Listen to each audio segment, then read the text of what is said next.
Olá, boa noite, bom dia, boa tarde. Sou aluno Theo Pugliese, aluno do JITS, Projeto de Extensão Desmistificar, orientado pelo professor Marcelo de Souza. Bom, vem por meio desse vídeo aqui dar os passos iniciais e transparecer o funcionamento de um amplificador fonte comum, que é esse que vocês estão vendo aqui, o esquemático na tela. Venho por meio desse vídeo aqui explicar basicamente o que é um amplificador de fonte comum, dar alguns exemplos de uso, né, do dia a dia, de aplicação do amplificador, e venho também mostrar as simulações do Cadence Virtuoso. Em especial, vou dar um exemplo, pelo menos, de simulação DC, simulação AC e simulação transiente. Esse esquemático foi montado rigorosamente seguindo as orientações do professor Marcelo de Souza. Ele tinha solicitado uma fonte V5 com frequência de 1 kHz e uma tensão de gate VGS de aproximadamente 0,7 volts. Bom, antes de tudo, vamos entender aqui, em síntese, né, o que é um amplificador fonte comum. Bom, esse amplificador, assim como qualquer outro, vou falar a frase aqui que você provavelmente já escutou várias vezes, ele tem a função de transformar pequenas variações de tensão no gate em grandes variações de tensão no dreno. É basicamente essa a função de um amplificador. A gente usa para fazer internamente os estágios iniciais ali de amp-ops, por exemplo, amplificador de áudio, buffers e etc. Né? Enfim, aqui eu optei por usar arbitrariamente um VDD, uma tensão offset DC de 5 volts. Esses dois resistores aqui são responsáveis pelo nosso divisor de tensão. Aqui, se você fizer VDD vezes 43 dividido por 303, que é a soma desses dois resistores, vai dar aproximadamente 700 milivolts aqui no nosso gate. Como o source está aterrado, no GND aqui, a gente não tem, nesse caso, resistência de degeneração, a nossa tensão de source é zero, então o VGS vai ser simplesmente o nosso VG. Esse resistor é o tal da RSIG, né, que a gente sempre usa. Esses dois capacitores, o primeiro de 32 micro, eu dimensionei ele para ele se comportar como um curto-circuito nessa frequência de 1 kHz. E esse de 100 nano aqui está apresentando a função de um filtro passa baixa. Bom, enfim, aqui eu acho que a gente já pode começar, sem mais delongas, a dar início às simulações. Então, vamos pular aqui para o Maestro. Bom, aqui no Maestro já deixei pronto aqui. Ah, sim, eu não falei do resistor de dreno, né? Vou retomar aqui um pouco. Esse resistor de dreno, eu inicialmente tinha usado um valor de, como vocês podem ver no relatório que vai estar anexo a esse vídeo, eu usei arbitrariamente também um valor de 10 kΩ. Só que aconteceu de que quando eu fui plotar a tensão VD e VG para ter o ganho AV de tensão, como o VD e VG estavam em um offset de tensão muito diferentes, acabou que didaticamente não estava muito interessante. Então eu redimensionei o resistor RD através de uma simulação DC mesmo, para que a tensão VD e VG estivessem em o mesmo offset de tensão. Retornando. O valor aqui de VD é esse aqui, 2.682, aproximadamente 2.7 kΩ. Bom, de início a gente pode dar início aqui a uma simulação DC, para ver aqui o comportamento do nosso circuito a partir do espectro DC. Vamos ver. Aqui eu não coloquei ele para plotar nenhuma curva, eu estou interessado nos pontos de operação DC do nosso amplificador. Eu posso vir aqui em Results, em Print e em DC Operating Points.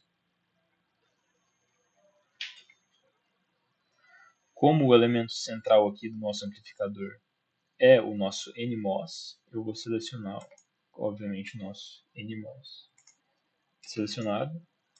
E aqui a gente pode ver os principais pontos de operação dele. Eu vou pegar alguns notáveis, como por exemplo a corrente D. Deixa-me achar aqui.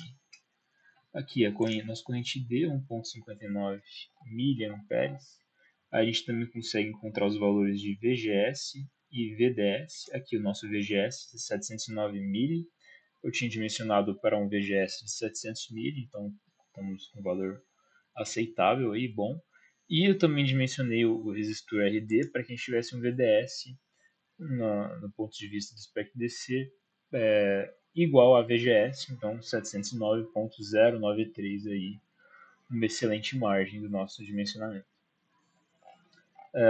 Tem alguns valores aqui, dá para a gente ver o ganho do amplificador, né, o GM, dá para ver a resistência Rout ou R0, né, do nosso NMOS também. Enfim, não vou prolongar muito nisso para o vídeo não se estender muito.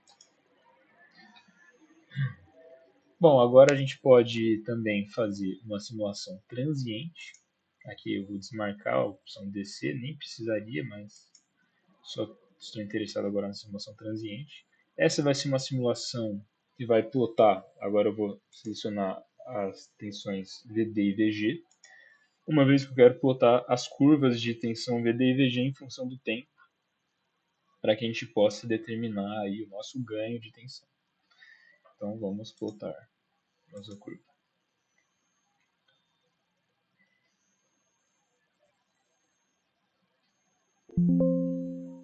Bom, nossa curva já deve estar plotada. Excelente, essa é a nossa curva. Aqui em vermelho a gente tem a nossa tensão VD e em amarelo aqui a nossa tensão VG, tensão no dreno e tensão na nossa porta.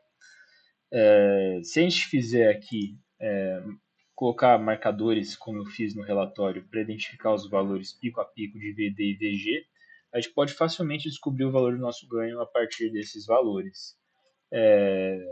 Eu descobri aqui um ganho calculei um ganho de aproximadamente 12,6, obviamente negativo, né? Aproximadamente menos 12,7, já que a gente tem um ganho inversor. E, enfim, o ganho poderia ser maior, dependendo do dimensionamento do nosso circuito. Como não é o meu objetivo aqui fazer um excelente amplificador NMOS, era apenas seguir os requisitos do esquemático que o professor solicitou e passar esse amplificador de cunho puramente didático aí para os alunos que vão fazer a disciplina de eletrônica analógica 1 ou eletrônica analógica 2. Enfim, lembrem-se desse valor, o módulo do nosso AV, então é 12,7. Aqui a gente poderia simplesmente fazer esse valor pico a pico dividido por 20, que é o 20 mili, né? Que é como a nossa fonte VSIM tem uma amplitude de 10 VP, 10 mV dp, a gente poderia simplesmente fazer esse valor dividido por 20, só que é mais seguro, digamos assim, né? Como é um simulador, o erro vai ser mínimo, né?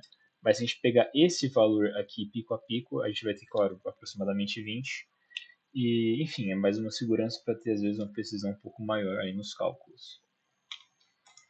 Bom, agora para elucidar aqui a nossa simulação AC, eu vou iniciar uma simulação AC e vou plotar agora o nosso ganho em dB. O nosso ganho AV em dB em função da frequência. Vamos ver como é que vai ser isso. Bom, aqui a gente tinha determinado um ganho de um módulo de 12,7. Como vocês sabem, o ganho em dB é dado pela fórmula 20 log do módulo de AV. Dado um módulo de AV de 12,7, o nosso ganho, a gente espera um ganho de aproximadamente 22 dB. E vamos ver aqui no nosso simulador se é mais ou menos isso que a gente tem. Eita, que eu botei a coisa errada, né? Perdão, que eu botei a coisa errada. Não, results, direct plot, plot outputs, e vou botar essa expressão aqui.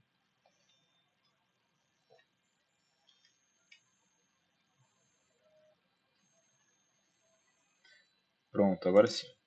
Excelente. Essa expressão eu tinha criado no Calculate, que é uma função do Cadence, que eu posso criar as expressões matemáticas que eu quero plotar. Esse dB20 é uma função, ele calcula 20 vezes o log dessa razão aqui que está internamente associada aí à nossa curva, que é justamente VD sobre VG. Bom, se você jogar na calculadora aí 20 vezes o log de 12,7, você vai chegar em aproximadamente 22. Então, podemos evidenciar aqui perfeitamente a coerência, né, entre a teoria e o nosso simulador. Um ganho de aproximadamente 22 dB, que vai decaindo conforme a frequência aumenta. Eu estou plotando ele só em detrimento da frequência do nosso sinal, que vai de 0 até, no caso de 1, né, até 1 kHz. Uma outra maneira interessante de a gente evidenciar a nossa função, a simulação AC, mas enfim, depois de plotada a nosso ganho em decibéis, como eu mostrei para vocês há pouco, uma outra maneira de transparecer a simulação AC é fazer análise de THD, que é a análise de distorção harmônica total do nosso amplificador. Para isso a gente plota, faz uma simulação AC da nossa curva VD e aplica uma FFT, evidenciando, por exemplo, como eu fiz 10 harmônicas, e a gente consegue ter uma análise de distorção harmônica do nosso circuito. O simulador agora, não sei se tem muita gente acessando, ele está muito travado, o Cadence ultimamente não está facilitando muito, mas basicamente você vai parametrizar uma simulação AC, e lá na simulação, no waveform, você vai em Measurements, aí você clica em Spectrum, e lá você vai ter a opção de aplicar a FFT. A nossa FFT ficaria assim se você plotasse ela em termos de decibéis. Aqui a gente pode ver a harmônica fundamental e 10 harmônicas, 9 no caso, né, subjacentes à nossa fundamental. Um gráfico bem completo, bem elegante. A gente pode também plotar a nossa FFT em termos de magnitude para ter uma análise numérica da nossa distorção harmônica. Aqui, se você fizer a soma dos quadrados das harmônicas sobre a amplitude da fundamental, aqui a gente vai ter o valor da nossa distorção harmônica, que, se eu não me engano, se vocês podem conferir no relatório, é de aproximadamente 2% ou 0,2%. Acredito que seja 0,27%.